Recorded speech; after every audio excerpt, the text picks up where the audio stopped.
For nearly 500 years, corn has been one of the most fundamental food crops in global development, and is currently the world's most dominant and productive crop. According to scholars, corn is thought to have originated in the Americas and spread widely after the Columbian Exchange in 1492.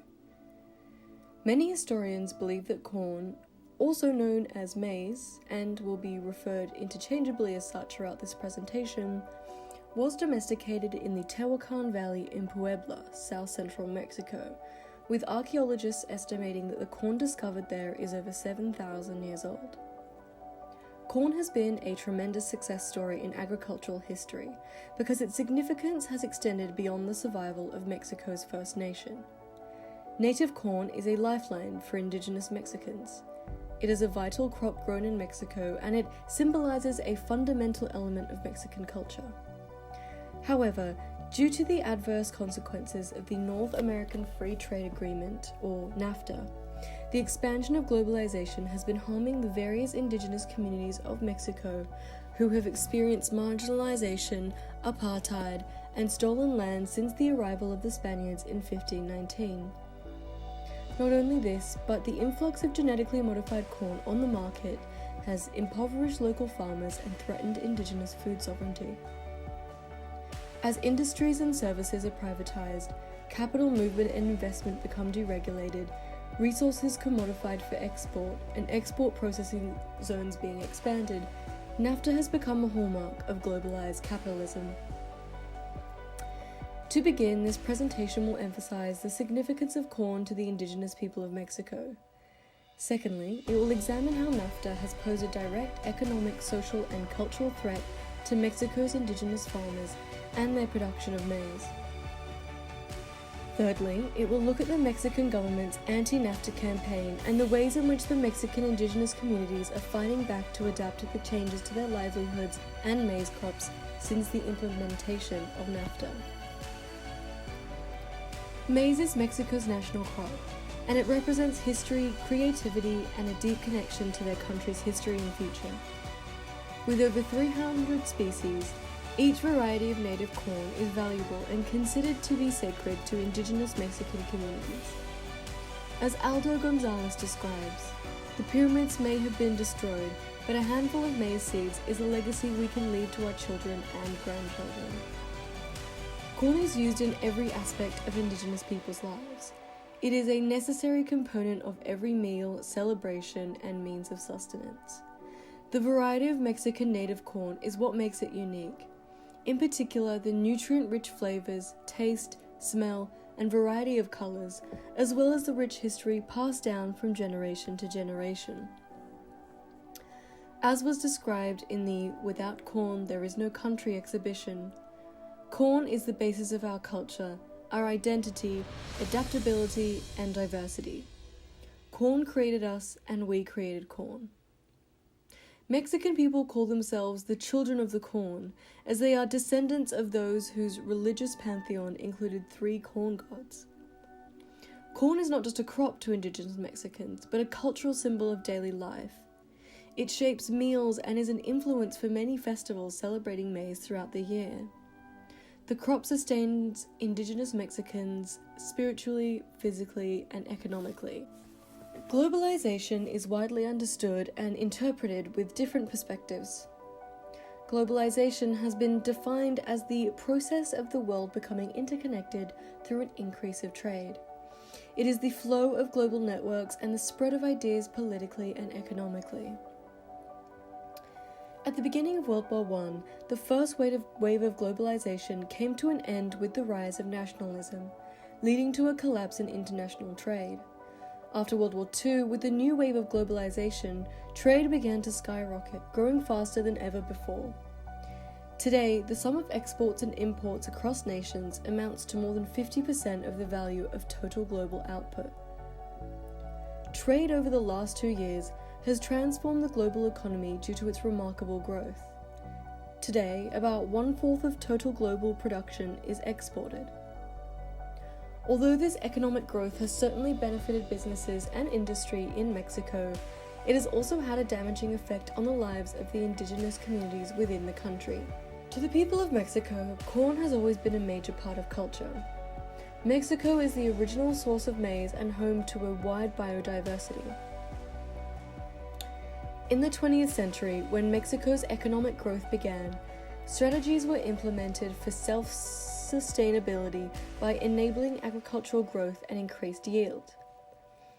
This aimed to create cheap food to sustain this growing population. However, indigenous farmers were stumped when corn started to be imported by the US, causing Mexico's balance of trade in food to be increasingly in the deficit by 2008. Globalization in Mexico has had positive effects on the national economy, tripling Mexico's gross domestic product between the years 1980 and 1992. But this growth has damaged the lives of indigenous Mexican people. Those who live in states where globalization has flourished in Mexico are benefiting, but those who don't are driven into poverty as they are still affected by policies, prices of crops, and environmental disturbances which occurred in parts that are more industrialized now and flourishing economically. According to a report by the National Bureau of Economic Research, Mexican states that have had high exposure to globalization, particularly in northern Mexico, fared far better than the more rural, less industrialized states in southern Mexico. In fact, in the 1990s, average labor earnings decreased by 10% in low exposure states relative to high exposure states. In order to unpack the effects that mass corn production has had on the indigenous Mexican community, we must consider what's occurring in the greater world. Rural life in Mexico has changed drastically over the past several decades since the North American Free Trade Agreement was implicated. The North American Free Trade Agreement, or NAFTA, was put into place to promote trade between the US, Canada, and Mexico. The agreement, which eliminated most tariffs on trade between the three nations, went into effect in 1994. This created a huge free trade zone between these countries. This free trade agreement was presented as an opportunity for Mexico to benefit from its comparative advantages in a rich market of North American consumers and to initiate sustained economic growth. The economic integration to the north would inspire Mexican industries to catch up with the high environmental standards of the rest of the world. In the context of globalization, NAFTA is a byproduct of the openness within the global market that is created with trade agreements. Trade agreements are national treaties between two or more countries that reduces or eliminates certain barriers to trade goods. The openness this creates encourages and leads many large manufacturers to extend their market and begin mass production. This is exactly what occurred within Mexico. NAFTA became a turning point in mass corn production and has ultimately affected the indigenous farming community of the nation. NAFTA is a controversial agreement. By some measures, it boosted trade growth and investment, thus improving the Mexican economy. However, a decade after the first commitments of NAFTA were issued, the richest 10% of the Mexican population received 42% of the total national income, while the poorest 40% received 11%. Since NAFTA has started, without a doubt, it has greatly impacted the livelihood within these Mexican indigenous communities. Specific effects of mass production, and looking to the financial and economical effects. When looking at the impact that globalization and the mass production of corn has had on the Mexican rural sector, the question is, what are the consequences when the price of corn declines? Opening up the market through NAFTA has been an objective of the powerful North American corn producers since the 19th century. With an annual production of 240 million tons, the US is the largest corn producer in the world and therefore carries the most power and influence in determining the international price of this basic commodity. From the Mexican government's perspective, signing NAFTA meant that the country would then be able to focus on labor-intensive crops and free up space and resources. Then, the government would subsidize the small, more efficient corn producers. This is a great initiative for Mexico's large corn manufacturers. However, the majority of corn producers are poor farming families in the rural areas of Mexico.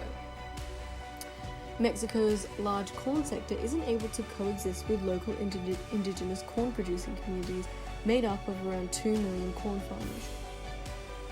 As a result of importing corn and slowing down corn production locally, corn prices were cut in half between 1994 and 2000, with the domestic prices becoming aligned with the international prices. With prices dropping, small farmers found themselves unable to make a living and were forced to leave their farms along with their families. It is difficult for Indigenous Mexicans to compete with the US corn market, a market that is so highly mechanized that it can produce a metric ton in half an hour of farmers' labor. An estimated 1.5 million jobs were lost in agriculture since NAFTA went into effect. However, on the flip side, considering the corn prices dropped, it therefore lowered the prices for consumers, making it cheaper and more accessible for poor rural families to buy from neighbours, and also ensured that farmers were guaranteed sufficient feed for animals. For some of the agricultural sector, NAFTA has also been beneficial. Tomato and avocado farmers are profiting from the growing demand for their product in the US. This has helped farmers boost a sense of income and job security. In terms of environmental effects, along with the devastation of the Mexican economy, NAFTA, globalization, the increase of trade, and opening up the Mexican borders also posed a threat to ecology. In 2001, scientists found genetically modified, or GM, contamination of indigenous corn varieties in the state of Oaxaca, which is currently in southeast Mexico and is home to millions of hectares of corn crops, with Oaxaca producing on average 367 million tons of corn per year. At this time, it was illegal to grow GM corn in Mexico. GM corn threatens the native crop as cross-contamination interferes with the DNA. Genetic pollution is alarming not only because it is illegal to grow GM corn in Mexico, but also because the richness that exists within the corn varieties can be potentially jeopardized. The Mexican government believes that GM corn likely entered the fields when Mexican farmers planted the US-grown grain and were not aware that it was genetically modified. Due to pressure and concerns, the government created an interministerial commission to focus on biosafety in order to oversee the regulations in relation to the GM corn. The mission, called Chibio-GEM, involved collecting samples from different farms within the Oaxaca and Puebla region for testing. The test confirmed the presence of genetically modified organisms, or GMOs, and also suggested the presence of GM corn was not confined to the states of Oaxaca and Puebla, but was much more widespread. The government responded to the anti-GM campaigns and designed a protocol in January 2000, which enabled the country to ban the import of GMOs until such products were proven to be safe for human health and the environment, and demanded that the countries involved in NAFTA label products as GMO. Furthermore, genetically modified seeds are contaminating the dozens of native seeds and thousands of varieties of native corn that represents the patrimony and invaluable cultural resource. The importation of genetically modified corn without control is directly affecting the way of life for millions of traditional farmers within rural communities. The mass production of commercial corn did not only displace small farmers economically, but also spatially. The implementation of NAFTA increased unemployment and thus caused mass illegal migration to the United States by those in search of jobs. Migration to the United States went from 350,000 per year prior to NAFTA to 500,000 per year by the early 2000s. This increase in migration led to massive militarization along the border and to millions living undocumented in the US. Although the United States was intent on integration in markets for capital goods, services, and commodities between them and Mexico, they insisted on separation in labor markets, creating legislative and governmental action, such as the Immigration and Customs Enforcement, or ICE as it's more commonly known, that shifted their perception of these Mexican indigenous farmers as risks to the United States, rather than people who had been displaced by NAFTA from a country who is an ally and also a major trading partner. Effects of globalization on corn production in Mexico, however, do not begin and end with NAFTA. In 2018, the results of a 10-year study were published by researchers from the University of California, Davis, the University of Wisconsin-Madison, and Mars Incorporated, showing that a nitrogen-fixing maize was growing in an indigenous region of Mexico, giving it the ability to self-fertilize. Following this, a company called BioN2, a subsidiary of Mars, signed an agreement with Totontepec, an indigenous community in the mountains of eastern Oaxaca, in order to share in the financial benefits of the maize's commercialization. Essentially, if scientists figured out how to breed the nitrogen-fixing trait into the mass production of conventional corn, it would substantially minimize the $3 billion worth of corn fertilizer that is used in the United States alone per year, reduce the cost of farming, reduce greenhouse gas emissions, and significantly decrease pollution in lakes, rivers, and the ocean, leading to a second nitrogen revolution. However, this begs the question, will the villagers share fairly in the profits? After all, can equitable compensation arise out of Totontepec's maize being commercialized by research scientists and multinational corporations? It was reported that the community of the isolated village in the Sierra Mije region were an integral part of the research project, with biological materials being accessed and utilized under an access and benefit sharing agreement with the permission of the community and the Mexican government, all while adhering to the Nagoya Protocol, an international agreement aimed at compensating indigenous communities for their biological resources and traditional knowledge in order to prevent biopiracy. However, although the Totontepec farmers are receiving compensation for this maize, researchers may still be able to patent in any nitrogen-fixing seed they produce. The Mexican government have also not gone to the lengths needed to protect the rights of the Totontepec community, having no formal process to analyze or consider requests from companies and universities wanting to access biological resources from indigenous communities. Additionally, maize samples from Mexico were being imported for at least 9 years before receiving a permit from the Mexican government, believing it was unnecessary to consult with the federal government because indigenous communities are autonomous under the Mexican Constitution. Despite this, indigenous farmers have found a way to keep their native varieties of maize thriving. Martha Wilcox, a geneticist at the International Maize and Wheat Improvement Center, works with indigenous communities to provide their unique maize to high-end restaurants who are looking to pay for maize that produces better tasting food than commercial varieties. Mexican scientists and farmers have created a non-profit organization called Pro Maize Nativo that supports small-scale farmers who conserve and plant many native heirloom varieties by working on projects that improve the lives of these native maize families. A collective trademark has even been created called Milpays that guarantees buyers that it is genuine native maize they are purchasing. This trademark offers exclusive economic benefits to small farms who, as Wilcox stated, should be regarded as the intellectual property owners, and is hopeful that indigenous farmers will continue to profit from the popularity of native maize. Mass corn production has had a considerable impact on the health and community of the numerous indigenous communities in Mexico. The introduction of genetically modified corn has completely demoralized and destroyed traditional corn-based communities. GMO corn is more expensive to produce than traditional corn, requiring more resources and chemicals that contribute to global warming. With GMO corn only producing 20% of the product, the high costs have resulted in devastating economic loss and hardship for small farmers, along with food scarcity.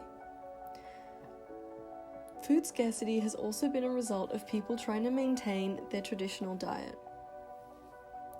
The repeal of the 1999 tortilla subsidy by the government saw food costs rise by 40%, leaving people struggling to survive and unable to live and eat the way their communities have for thousands of years. Links to obesity and diabetes have been made with widespread use of corn syrup in many foods commonly consumed in Mexico. The large amount of pesticides used to grow this corn have shown to have negative impacts to health, more specifically including the brain development of the young, as pesticides are being found in breast milk. The loss of traditional forms of farming has seen a mass exodus from the corn-producing south of Mexico to the north, threatening the culture, morale, and traditions of these people, and severely impacting their mental health as they encounter a daily struggle for survival.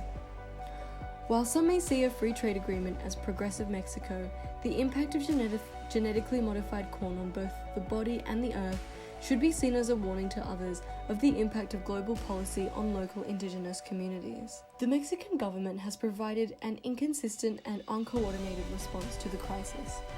NAFTA is seen as a threat to Mexico's economy, way of life, culture, and community.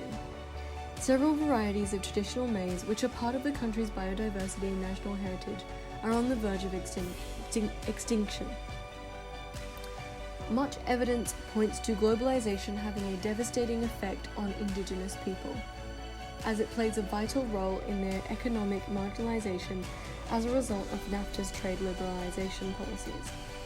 As a result, NAFTA is seen as an example of informal imperialism that has hampered Mexican trade, as well as a sign of neoliberal dominance. Due to the reduction of corn agricultural products, Mexican agriculture lost its food self-sufficiency as a result of dumping the local Mexican market for commodity corn. Also, the rural communities of millions of indigenous farmers have been badly affected, leading to increased migration and multiple crises. The mass agricultural export subsequent damages in indigenous communities led to the resistant movement against NAFTA. The indigenous people of Mexico have campaigned for sovereignty. They have used their voices and the strength of their advocacy to respond to the challenges decimating their culture and lifestyle. In the name of Mexico's indigenous people, the first uprising resistance movement opposing NAFTA was called the Zapatista National Liberation Army of Chiapas on 1st of January 1994. It announced the fight on the Mexican government for indigenous people's rights and demanding all the elements of a decent standard of living for the indigenous people of Mexico. General Command of the EZLN stated, "We are the product of 500 years of struggle, first against slavery, then during the War of Independence against Spain, led by insurgents, then to avoid being absorbed by North American imperialism." The consequence of the Zapatista movement assisted the indigenous people in Mexico in gaining the constitutional right of making their own choices and decisions and protecting Mexicans' sovereignty. As a result, indigenous communities have developed their democracy and demanded respect for their traditions. For the first time in 2001, indigenous people could determine freely their political status and consequently to pursue their economic, social, and cultural development. In 2007, multiple organizations rallied to raise awareness of the crisis faced by the indigenous people of Mexico and to protect the country's native corn varieties by providing protection mechanisms for its production, commercialization, and consumption. Its mission is to regain Mexico's agricultural food sovereignty, as well as preserve their right to maintain their indigenous cultures. The campaign movement, Without Corn, There Is No Country, and the 2014 Indigenous Peoples International Conference on Corn are powerful examples of successful action designed to pressure the government and increase global awareness. However, coupled with this campaign are the overall results for the economy, and indeed what could be seen as new areas of trade and export, with an increase in manufacturing exports and a move away from more traditional occupations. Additionally, the increase in trade that resulted following the implementation of NAFTA has had a significant positive impact on the structure of the economy and its GDP, resulting in greater productivity over the period since it was introduced. In conclusion, culture, lifestyle, and morale have been pushed to the limit in Mexico as a result of globalization impacting the indigenous people's way of life. Corn has long been a part of Mexican culture, inextricably linked to daily life and also for a spiritual symbol for them. Corn influences the scheduling of festivals and production of meals. The crop itself has served as a reminder to the Mexican people of what they are and will continue to fight for. NAFTA and mass corn production has caused detrimental effects for the indigenous population of Mexico. The inherent resilience of the indigenous Mexican people has been seen in the community action taken by them. Preservation of the valuable genetic diversity of native corn and the right to live a decent life for every member of Mexican of every Mexican person has been a successful, if not ongoing, goal for this effort. Studies show that globalization is a key factor in the economic marginalization of indigenous Mexicans as a result of NAFTA's trade liberalization policies. However, based on GDP growth and exports, NAFTA has also contributed to the Mexican economy with key benefits like increased trade and regional integration, as well as increased financial investment. For countries like Mexico, globalization has come at a cost to minority groups while driving the overall prosperity of the economy to new heights.